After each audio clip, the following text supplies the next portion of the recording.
Si tu observes attentivement la scène politique camerounaise actuelle, tu pourrais croire à un simple affrontement classique entre camps opposés, mais en réalité, ce qui se joue entre les partisans de Maurice Kamto et ceux de Issa Chiroma Bakary dépasse largement le cadre d'un désaccord politique ordinaire, car derrière les attaques, les tensions et les confrontations verbales, il existe des logiques profondes, structurées, presque invisibles pour le grand public, et si tu veux réellement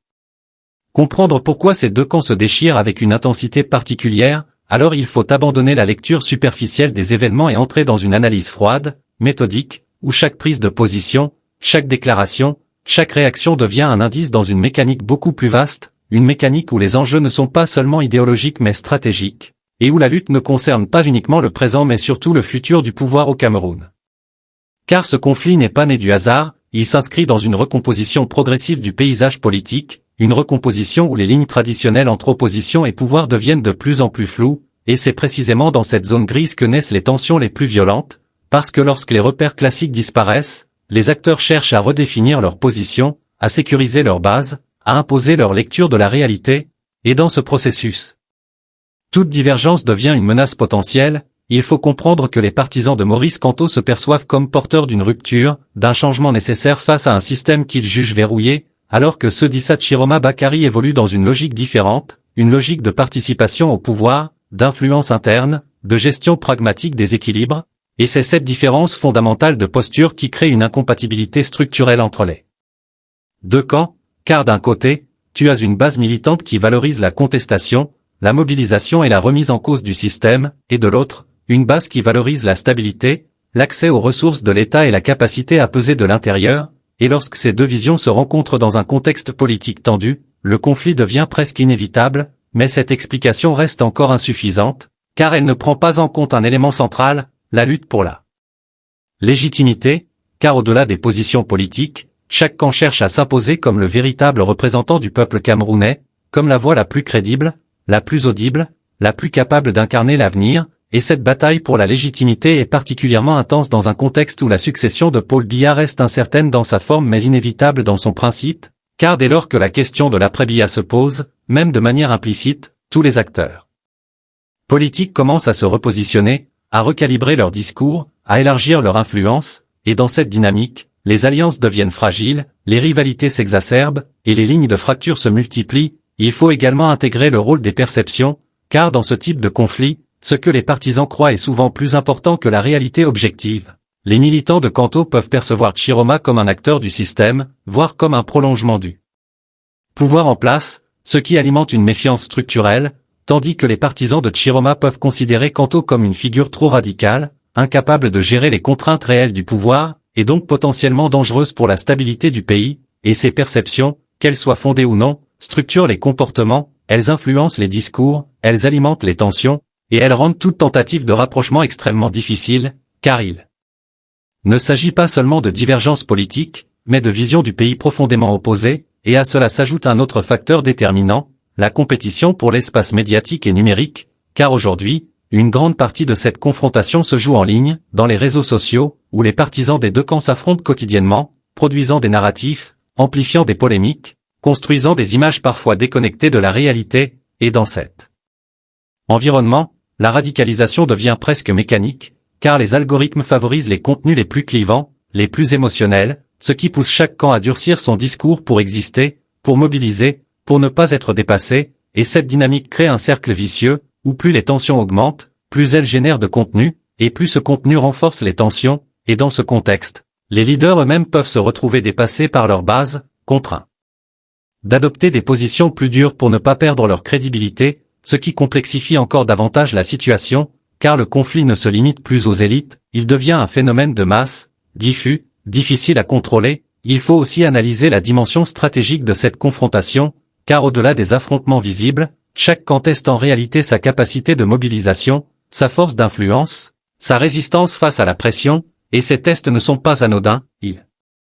permettent de préparer les échéances futures, qu'elles soient électorales ou non, car dans un système politique comme celui du Cameroun, la capacité à mobiliser et à maintenir une base fidèle est un atout déterminant, et c'est dans cette perspective que les tensions actuelles prennent tout leur sens. Elles ne sont pas seulement le reflet de divergences, elles sont aussi un instrument de positionnement, une manière pour chaque camp de se renforcer, de se structurer, de se préparer à des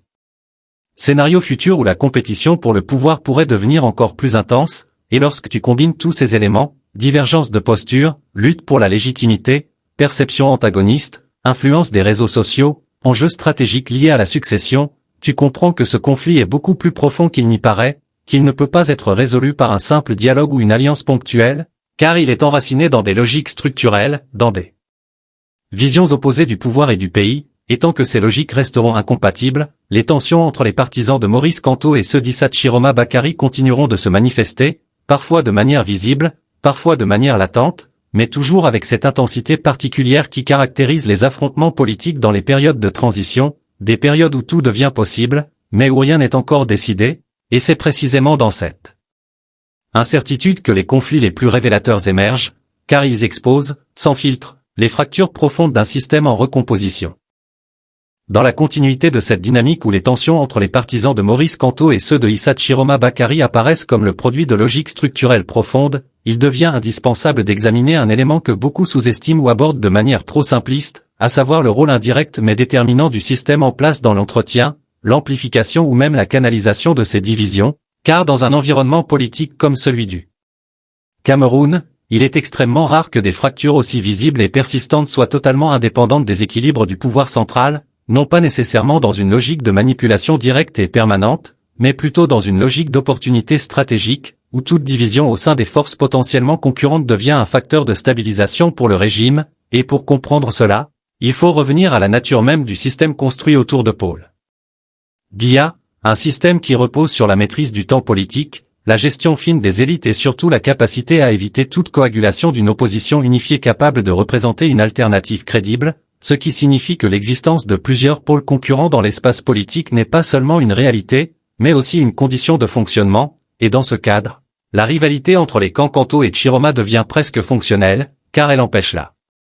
formation d'un bloc homogène qui pourrait remettre en cause l'équilibre établi, mais il serait réducteur de parler simplement de stratégie de division, car le système ne crée pas nécessairement ces tensions de toutes pièces, il s'appuie sur des divergences déjà existantes, il les laisse s'exprimer, parfois il les encadre, parfois il les ignore, et dans certains cas, il peut même les exploiter indirectement en favorisant des configurations qui accentuent ces oppositions, par exemple à travers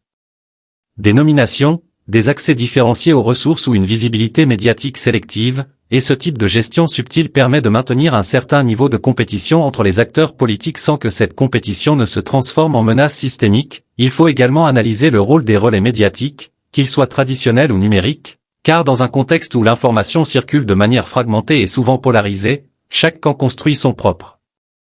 récit, sa propre grille de lecture des événements, et ces récits ne sont pas neutres, ils sont conçus pour renforcer la cohésion interne, mobiliser les partisans et délégitimer l'adversaire, et dans ce processus, la nuance disparaît progressivement, remplacée par des positions de plus en plus tranchées, ce qui rend toute convergence encore plus difficile, et cette polarisation médiatique est d'autant plus efficace qu'elle s'appuie sur des émotions collectives, sur des frustrations accumulées,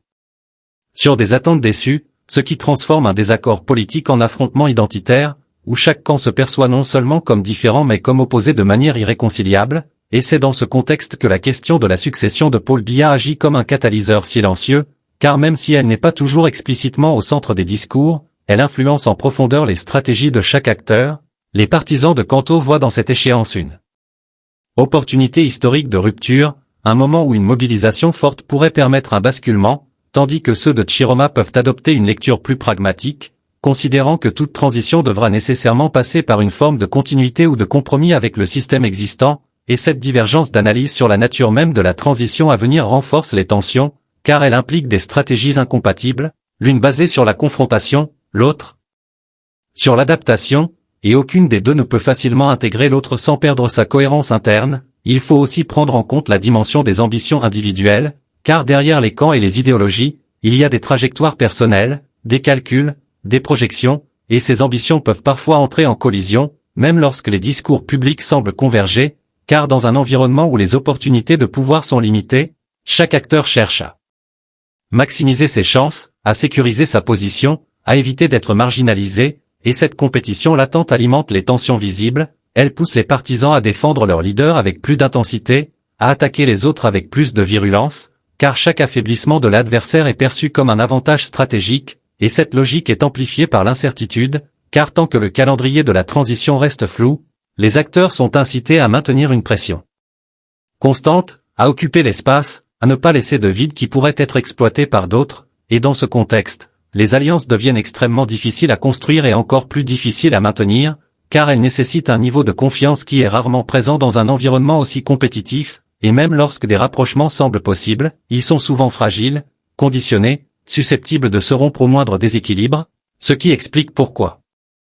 les tensions entre les partisans de Kanto et ceux de Chiroma ne se limitent pas à des épisodes ponctuels, mais s'inscrivent dans une dynamique durable, alimentée par des facteurs multiples et interdépendants. Il est également important de noter que cette confrontation a des conséquences au-delà des deux camps concernés, elle influence l'ensemble du paysage politique, elle redéfinit les alliances, elle repositionne les acteurs secondaires, elle crée de nouvelles lignes de fracture, et elle peut